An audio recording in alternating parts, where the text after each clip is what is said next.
আস্তে আস্তে বলি, আপনারা বুঝতেছেন তো? আলহামদুলিল্লাহ, যথেষ্ট।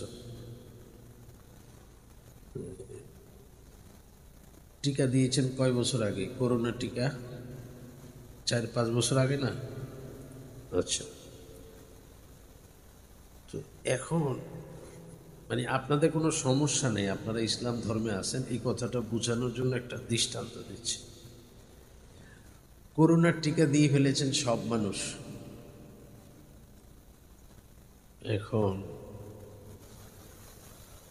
বলা হচ্ছে যারা টিকা আপনাদেরকে দিতে বলেছিল ওনারা বলছেন, WHO করোনার টিকা যারা দিয়েছে তারা একটা বড় রোগে আক্রান্ত হওয়ার সম্ভাবনা বেশি। আমি লোকটার নাম বললাম না, আপনি ভয় পাবেন দেখে। আপনার ভয়টা দূর হবে আগে, তারপরে লোকটার নাম বলবেন। আর এই কথা শুনে তো এখন টিকাওয়ালারা বড় ফেরেশান। এটা নিয়ে খুব লেখালেখি হচ্ছে। তো যখন টিকাটা আসছে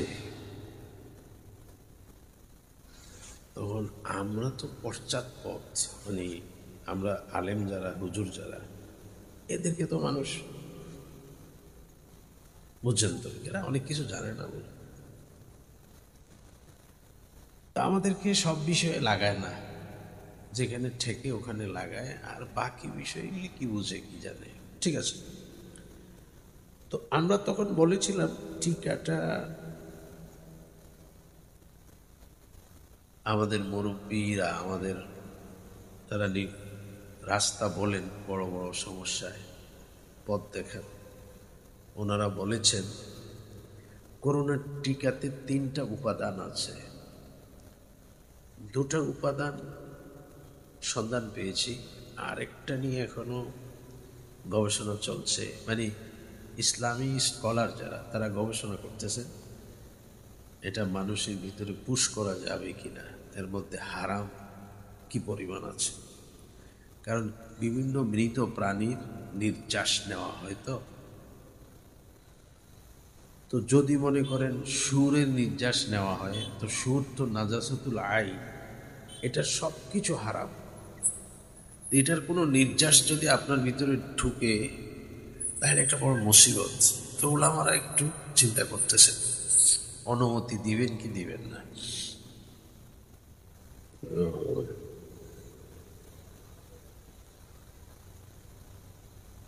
যেহেতু টিকাটা তৈরি করতে 18 মাস লাগবে তারাই বলেছিল, এখন দেখা যায় 6 মাস পরে টিকা বের হয়ে গেছে। আপনাকে বলেছে 18 মাস লাগবে, এটার বেশ কিছু পরীক্ষা আছে, বিভিন্ন প্রাণীর উপরে এটা প্রয়োগ করা হবে, ওই প্রাণীর হালচাল কি হয় দেখে দেখে বুঝে বুঝে 1 মাস পরে কি হয়, 2 মাস পরে কি হয়, এতটুকু দিলে কি হয়, আর একটু বাড়াইলে কি হয়, এরকম বিভিন্ন প্রাণীর উপরে এগুলি প্রয়োগ করা হয়। তারপরে মানব ডাল হিসেবে 2-4 জন মানুষের মধ্যে ফুস করা হয়। মানব ডাল মানে একজন আত্ম উৎসর্গ করব গোটা মানুষের জন্য, যে আমি তৈরি আছি, আমাকে পুশ করে দেন, দিয়ে পরীক্ষায় সফল হন, আমি মরে গেলে মরে যাব। এরকম আত্মত্যাগী কিছু মানুষের উপরও প্রয়োগ করা হয়। ওই মানুষটা 24 ঘন্টা তাদের নজরে থাকে, কি করে।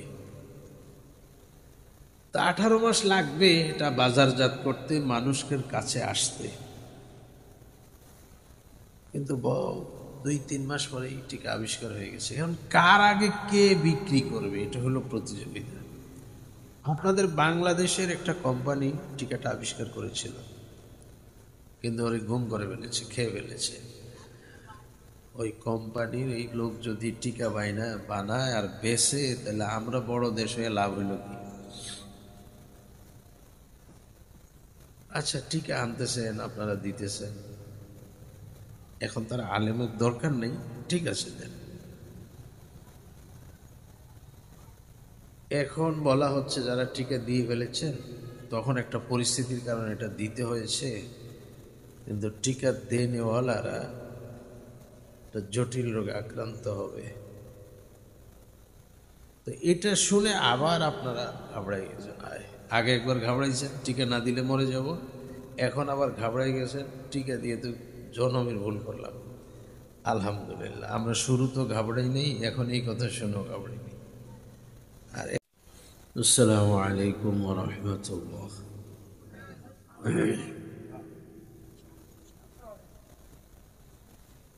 الحمد لله وكفى وسلام على عباده الذين اصطفى. الحمد لله رب العالمين حمدا يوافي نعمته ويكافي مزيده. سبحان الله وبحمده عدد خلقه ورضا نفسه وزنة عرشه ومداد كلماته. رب اشرح لي صدري ويسر لي أمري واحلل عقدة من لساني يفقهوا قولي. اللهم صل على محمد النبي الأمي وعلى آله وسلم تسليما. أعوذ بالله من الشيطان الرجيم. بسم الله الرحمن الرحيم. اليوم أكملت لكم دينكم وأتممت عليكم نعمتي ورضيت لكم الإسلام دينا. سبحان ربك رب العزة عما يصفون سلام على المرسلين والحمد لله رب العالمين. محترم صدر إجلاس واجب الاحترام علماء کرام মুরব্বিয়ান ইসলাম, ইসলাম প্রিয় দিনদার মুসলমান ভাইরা, অত্যন্ত দিনী কথা বলার মতো একটা সুন্দর পরিবেশে ঈদগাহের মধ্যে আল্লাহ আসার বসার তৌফিক দিলেন। শুকর আলহামদুলিল্লাহ।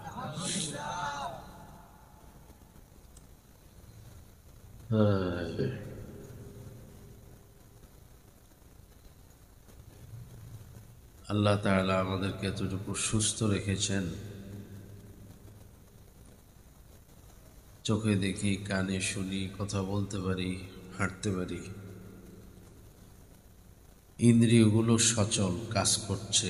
শুকর বলি আলহামদুলিল্লাহ। যারা অসুস্থ এখানে, বাড়িতে, হাসপাতালে বিভিন্ন রোগে শোকে কষ্ট পাচ্ছেন, আল্লাহ সবাইকে সুস্থতা দান করেন।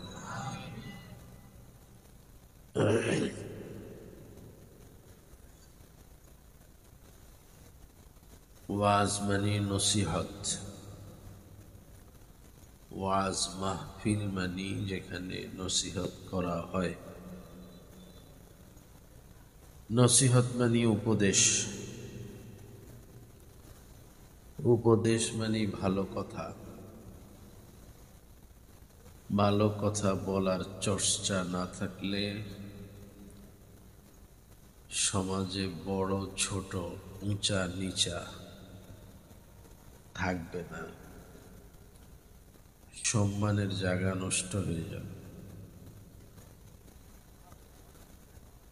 ওয়াজ মাইকে করা লাগে না, মানুষ বেশি হলে লাগে। ওয়াজ নিজের ঘরে করা লাগে, নিজের অবস্থানে করা লাগে, ভালো কথা বলা লাগে। যত বলবো, যত শুনবো, তত ভালো থাকবো। আল্লাহর এক বান্দা স্ত্রীকে তালাক দিয়েছেন, 2 তালাক। উনি ফোন করেছেন, ওনার বাড়ি লক্ষ্মীপুর। উনি ফোন করেছেন, আমি 2 তালাক দিয়েছি হুজুর, আমার এটা কি হবে? আমি বলেছি 2 তালাক আমাদের বাংলাদেশের মানুষ তো দিতে জানে না, আপনি কেমনে দিলেন? আমাদের বাংলাদেশের মানুষ তো অনেক বেশি তালাক দেয়।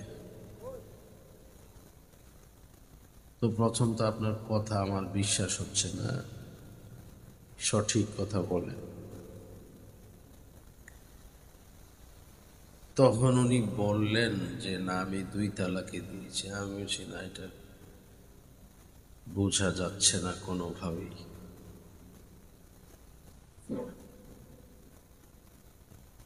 আপনি যে কত রমজান মাসে তফসির করেছেন আমাদের এখানে, তখন বয়ান করে বলেছিলেন একসাথে 3 তালাক দেওয়া ভালো না। 1-2 তালাক দিলে ফিরানোর জায়গা আছে, 3 তালাক দিলে আর ফিরানোর কোনো সুযোগ নেই। আমার এই ওয়াজ মনে আছে, এই জন্য আমি 2 পর্যন্ত গেছি, 3 পর্যন্ত যাইনি। তাহলে একটা ওয়াজ একটা মানুষকে কত বড় বিপদ থেকে বাঁচিয়ে দিয়েছে। ওয়াজ লাগবে, ওয়াজ নিয়ে টিটকারি করবেন না, হাসাহাসি করবেন না, ওয়াজকে গালিগুলোজ করবেন না।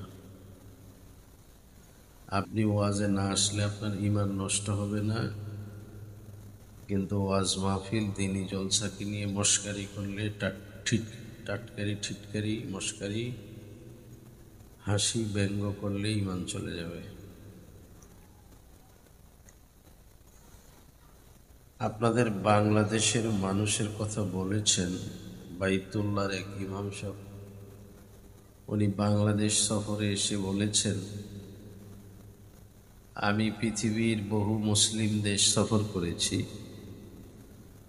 বাংলাদেশের মতো এত দাড়ি টুপিওয়ালা মানুষ আমি পৃথিবীর কোনো মুসলমান দেশে দেখি না। বলেন আলহামদুলিল্লাহ। ওনাকে যদি জিজ্ঞাসা করতেন আপনি পৃথিবীর কোন কোন দেশে ওয়াজ মাহফিল দেখেছেন, তখন উনি বলবেন না ভারতবর্ষ ছাড়া তো ওয়াজ দেখি না। ওপেন ইসলামের কথা এভাবে বলা যায় না, সৌদি আরবও বলা যায় না। সৌদি আরবের নির্ধারিত কিছু মুবাল্লিগ আছে, এরা হেরেমে বসে বসে ওয়াজ করে, আপনি পারবেন না। এটা খুবই গুরুত্বপূর্ণ এক জিনিস। যদিও আমরা কিছু তামাশা করে ফেলেছি ওয়াজ মাহফিলকে, সেটা আরেক জিনিস। ওয়াজ মাহফিল তো ওয়াজ মাহফিল। আমি একটা বিষয় আলোচনা করব, তার আগে এই মাহফিলটার গুরুত্বটা বুঝাই। তামাশা করেছি কয়েকটা বলি। একটা হলো অনেক রাত ওয়াজ করি, অনেক রাত ওয়াজ শুনি। প্রথমে বলিনি আমি উজানি থেকে আসছি, আমাদের ওখানে একই অবস্থা, কিন্তু কথাগুলি বলা শুরু করা লাগবে, না হলে এটা আরো বিপজ্জনক জায়গায় চলে যাবে। আর বলা শুরু করলে আস্তে আস্তে কাজে লাগবে। তা আমি এই বছর শুরু করেছি, এটা মাইকের কথা বলা শুরু করেছি। যে ওয়াজ হয় এক জায়গায়, মাইক লাগানো থাকে 10 জায়গায়।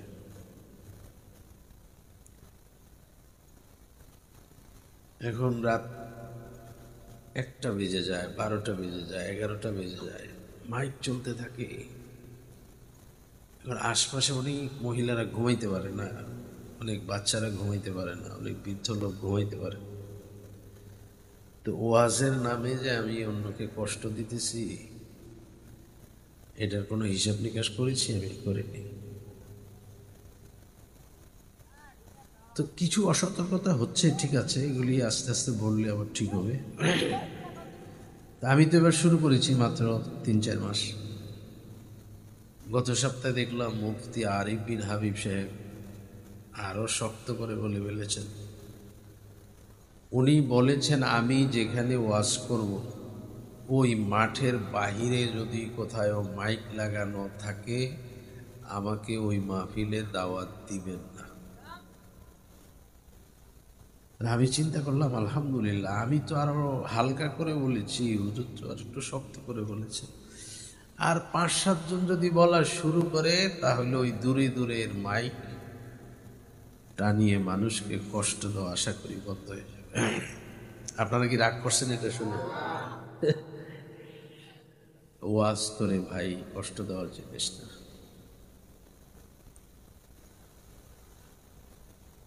হাই হাই, তুমি আমার ঘর কাবা ঘরটা ভাঙ্গে লাও, আমার সমস্যা নেই, আমি বানাইতে পারি।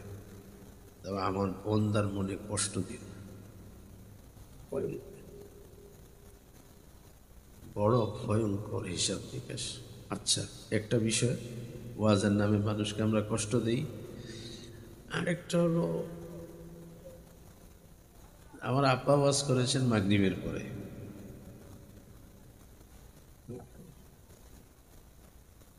আমরা এখন 10টা 11টা পর্যন্ত ওয়াজ করি, 12টাও করি, ওই যে বেশি বুঝে যায়। আমি আর বুঝার পশুর বুঝের মধ্যে পার্থক্যটা শুনে। পশু পাখি ঘুমাই গেছে মাগরিবের পরে, এরা উঠে যাবে আবার ঠিক সময় মতো। ওরা কোনো ডাক্তারখানায় যাওয়া লাগে না, কোনো চিকিৎসা করা লাগে না। আমরা যে বেশি বুঝি, রাত জাগি, তো অসুস্থ হয়ে যাই। আপনারা তো একদিন আজকে একটু আর ঘুমাচ্ছেন, আমরা যারা কথা বলি প্রতিদিনই, তা আমরা তো বেশি রাত করি না, 11টা 10:30 10টা। কিন্তু অনেক ভাই তো অনেক রাত পর্যন্ত ওয়াজ করেন, আবার অনেক দূরে দূরে প্রোগ্রাম করেন। বাড়ি ঢাকা, প্রোগ্রাম দিনাজপুর, রাজশাহী, বগুড়া। তো আমরা 3 ভাই, আমরা দূরে খুব কম যাই।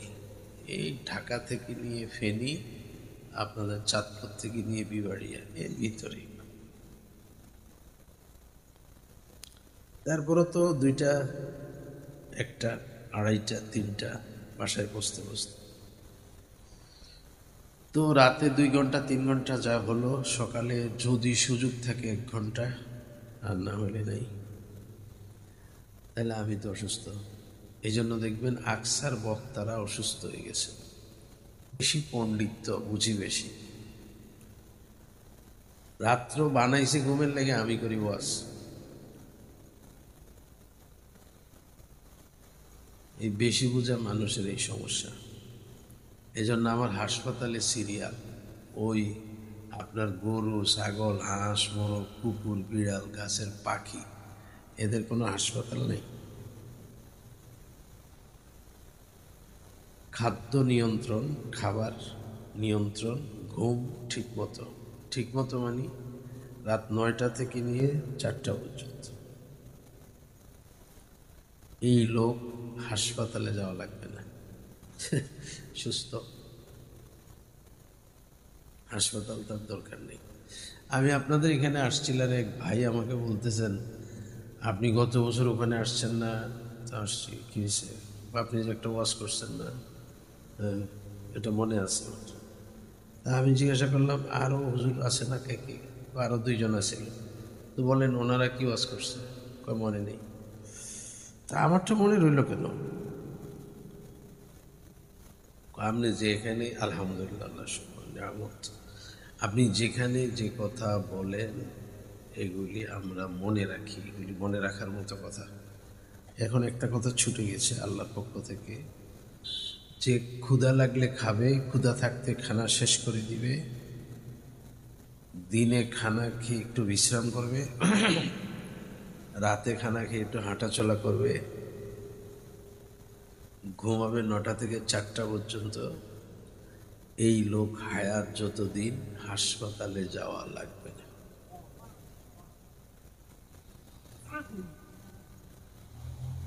আচ্ছা, এই কথাটা মনে রাখতে পারেন, মনে রাখার মতো একটা কথা। আচ্ছা, এখন যে বিষয়টা আজকের মাহফিলের আলোচ্য বিষয় আমার পক্ষ থেকে, সেটা হলো ইসলাম আমাদের এক সৌভাগ্য, যে আল্লাহ তাআলা আমাদেরকে না চাইতেই ইসলাম ধর্মের ভিতরে অন্তর্ভুক্ত করেছেন, বলি আলহামদুলিল্লাহ। এখন হীনমন্যতার দরকার নেই, ছোট মন না, মন ছোট করবেন না। আপনি একটা বিজ্ঞানসম্মত এবং পরিপূর্ণ ধর্মের ভিতরে আপনি অবস্থান করতেছেন। প্রত্যেকটা মুহূর্ত আপনাকে ইসলাম একটা পথ বলে দিতে পারবে, যেটা পৃথিবীর কোনো ধর্মে বলা নাই, সব বিষয়ে কথা বলা নেই। আচ্ছা, একটা বলি তাহলে বুঝবেন, তারপরে আমার বিষয়টাতে যাই। অসুস্থ তো একটু, এই জন্য আস্তে আস্তে বলি। আপনারা বুঝতেছেন তো? আলহামদুলিল্লাহ, যথেষ্ট। টিকা দিয়েছেন কয় বছর আগে? করোনা টিকা 4-5 বছর আগে না? আচ্ছা, তো এখন মানে আপনাদের কোনো সমস্যা নেই, আপনারা ইসলাম ধর্মে আছেন, এই কথাটা বোঝানোর জন্য একটা দৃষ্টান্ত দিচ্ছি। করোনার টিকা দিয়ে ফেলেছেন সব মানুষ।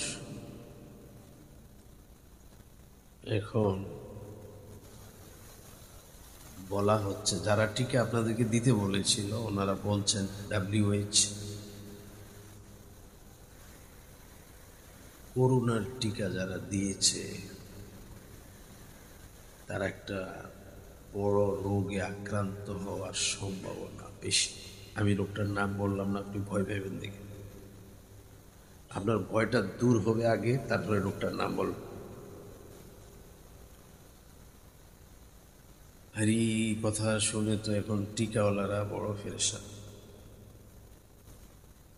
এটা নিয়ে খুব লেখালেখি হচ্ছে। তো যখন টিকাটা আসছে তখন আমরা তো পশ্চাৎপদ, মানে আমরা আলেম যারা, হুজুর যারা, এদেরকে তো মানুষ বুঝছেন তো, এরা অনেক কিছু জানে না বলে তা আমাদেরকে সব বিষয়ে লাগায় না, যেখানে ঠেকে ওখানে লাগায়, আর বাকি বিষয়গুলি কি বুঝে কি জানে। ঠিক আছে, তো আমরা তখন বলেছিলাম টিকাটা আমাদের মুরব্বীরা আমাদের, তারা রাস্তা বলেন, বড় বড় সমস্যায় পথ দেখান, ওনারা বলেছেন করোনার টিকাতে 3টা উপাদান আছে। 2টা উপাদান সন্ধান পেয়েছি, আরেকটা নিয়ে এখনো গবেষণা চলছে, মানে ইসলামী স্কলার যারা তারা গবেষণা করতেছেন এটা মানুষের ভিতরে পুশ করা যাবে কিনা, এর মধ্যে হারাম কি পরিমাণ আছে। কারণ বিভিন্ন মৃত প্রাণীর নির্যাস নেওয়া হয়, তো যদি মনে করেন সুরের নির্যাস নেওয়া হয়, তো সুর তো নাজাসাতুল আইন, এটা সব কিছু হারাম। এটার কোনো নির্যাস যদি আপনার ভিতরে ঢুকে তাহলে একটা বড় মুসিবত। তো ওলামারা একটু চিন্তা করতেছেন অনুমতি দিবেন কি দিবেন না।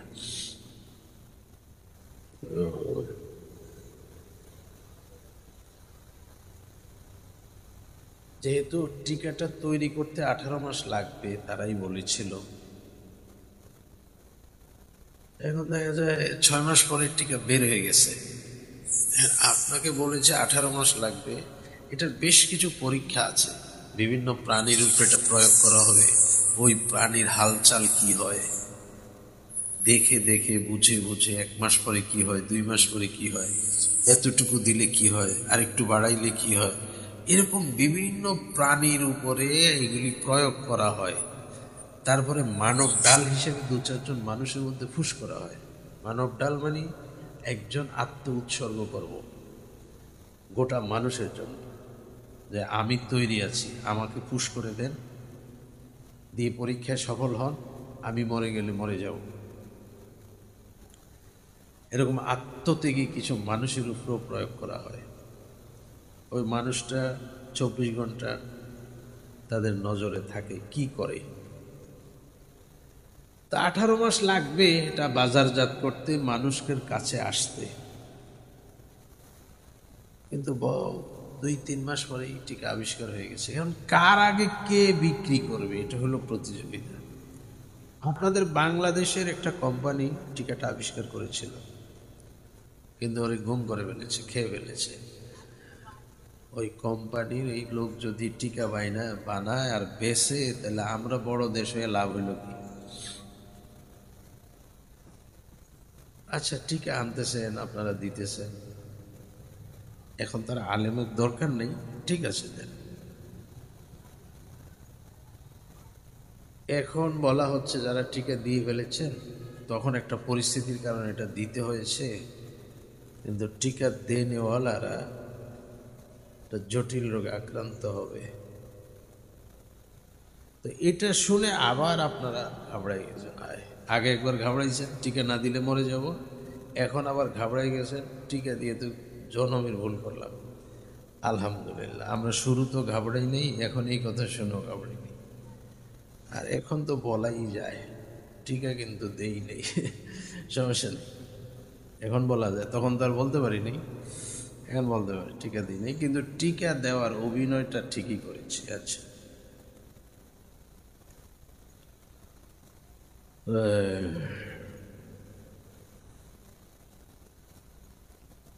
পেরেশানি মুক্ত করার জন্য কথা হচ্ছে, যারা টিকা দিয়েছেন আপনারা আলহামদুলিল্লাহ সূরা ফাতিহা 7 বার পড়ে একটু পানিতে ফু দিবেন, দিয়ে এই পানিটা আপনি পান করবেন।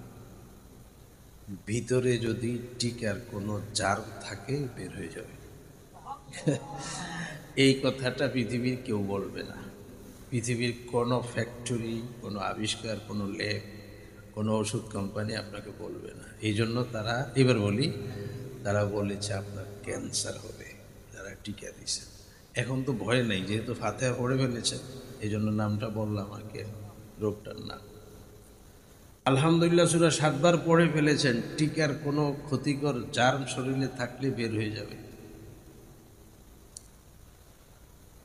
একটা বাচ্চা রোলাক ট্যাবলেট খাইছে 10টা একসাথে, বুঝে না, 5 বছরের বাচ্চা রোলাক খায় বড় মানুষে, তাও প্রচণ্ড ব্যথা হলে অস্থির চিল্লাচিল্লি নাচানাচি করে ব্যথায়, এরকম যদি খাইতে পারে তো ট্যাবলেট, না খাইতে পারলে রোলাক ইঞ্জেকশন।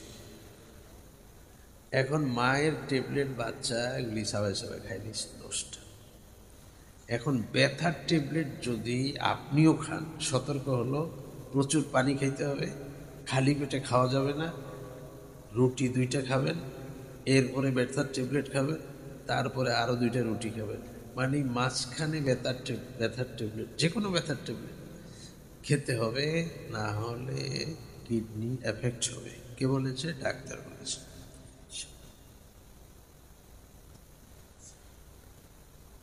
এখন এই ছোট বাচ্চা একসাথে 10টা, রোলাকের কোর্স হচ্ছে 24 ঘন্টায় 2টা, ও একসাথে 10টা। এখন ফ্যামিলি তো পুরা ফেরেশান, এই বাচ্চা তো কিডনি নষ্ট হয়ে যাবে।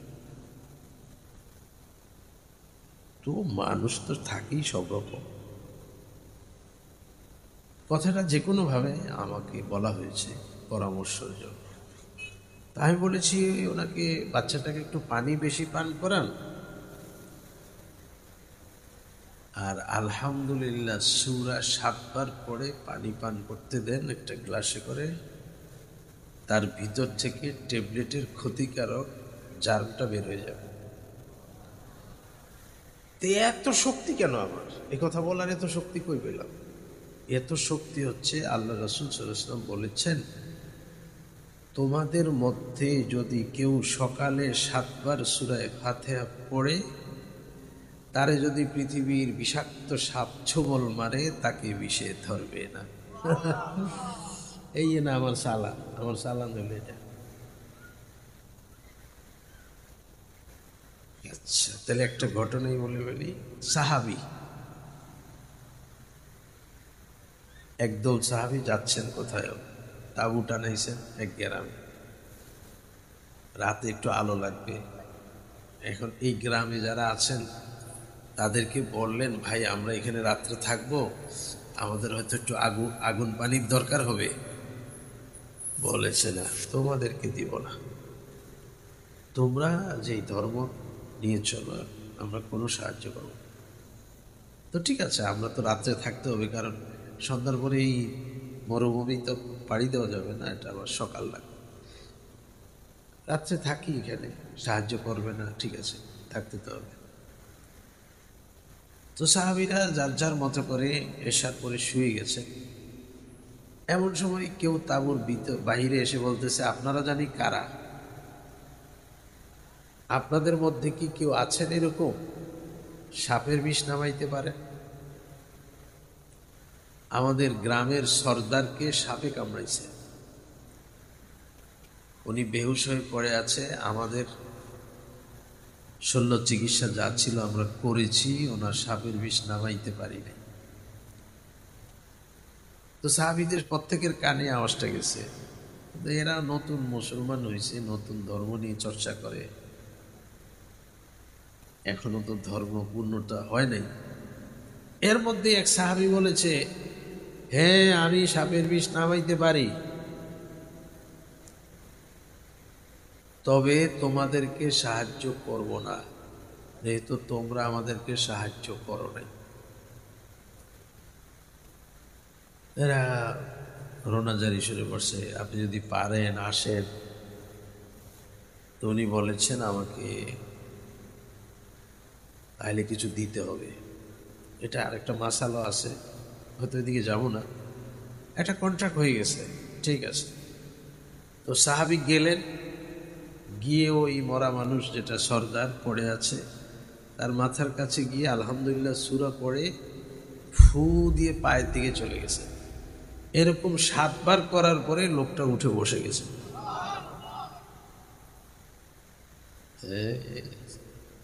আমার আব্বা এখানে এসে একটা কথা বলতেন, উজানির পিসা হুজুর রহমতুল্লাহ আলাই, सब मुश्किलों का हल है, मरीजों का शिफा है, दरियाए रहमत हक कोजू में भर दिया है। মহাসাগরকে আল্লাহ একটা লোটার ভিতরে ঢুকাইছেন, এটার নাম হচ্ছে সূরা ফাতিহা।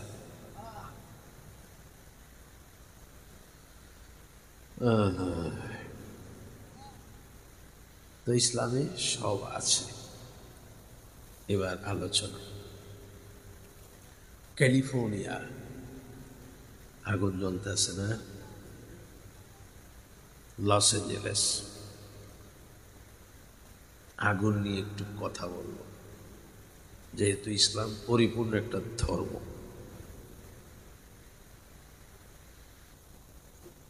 আল্লাহ, লস এঞ্জেলেসে আগুন, দাবানলের আগুন। দাবানলটা সবাই বুঝবেন না, ধারণা নিতে পারবেন। আগ্নেয়গিরি পৃথিবীতে কয়টা? একজন কি আছেন বলতে পারেন? আগ্নেয়গিরি কয়টা? যার কারণে বলেছি সবটা বুঝবেন না। তো আগ্নেয়গিরি তো আর আমাদের কিতাবে লেখা নাই, এগুলি আপনাদের কিতাবে লেখা ছিল স্কুলের পাঠ্যসূচিতে। যাই হোক, আমরা পড়েছি আগ্নেয়গিরি পৃথিবীর কোন কোন জায়গায় আছে। আমাদের কিতাবে পড়ি নাই, আপনাদের কিতাবে পড়েছি। তার মধ্যে ক্যালিফোর্নিয়া একটা আগ্নেয়গিরি আছে, মাটির নিচেই থাকে, হঠাৎ বের হয়। তো ক্যালিফোর্নিয়া হলো পৃথিবীর সবচেয়ে এলিট, আপনাদের ভাষায় এলিট শ্রেণীর বসবাস। এমনকি হলিউড, যারা হলিউডের বিশ্বখ্যাত তারকা যারা, তাদের বাড়ি ঘর রঙ্গমঞ্চ সব হচ্ছে এই লস এঞ্জেলেস।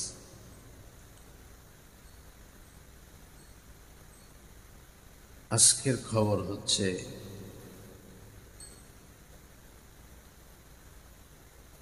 কোটি কোটি টাকা, টাকা মানে ডলার,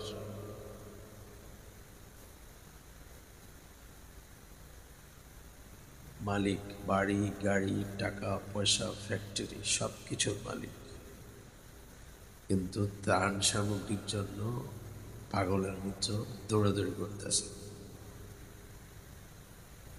শতই শতে হাজার হাজার মানুষ কোটিপতি ত্রাণ সামগ্রীর জন্য পথে বসে আছে। এদের ব্যাংকে কিন্তু প্রচুর টাকা, কিন্তু ব্যাংকের চেক বই কার্ড সব আগুনে পড়ে ছাই হয়ে। এখন সারা বছর মসজিদের কালেকশন করে যে হুজুর, ওই হুজুরের কাছে শুনেছি এটা সারা বছর সারা জীবন, আপনারা শুনেছেন, সকালবেলার ধনীর তুই ফকির দেখি না তো, এখন দেখা শুরু করেছে, আল্লাহ দেখাইতেছে। হায়, কথার তো লোট আছে, ওজন আছে। আচ্ছা, এটা কি? আগ্নেয়গিরির অগ্নি উৎপাত, দাবানল, এটা কি? ইসলামে এই দাবানলটা নিবানোর একটা পদ্ধতি ছিল। এই আলোচনাটা করা হলো মেইন উদ্দেশ্য। তাহলে ধরে রাখবেন কথা, কোথায় যাবে আপনাদের। আল্লাহ না করুক, আল্লাহ না করুক, আল্লাহ আমাদের সবাই বাড়িঘর বাজারঘাট সব হেফাজত করে, বলেন আমি।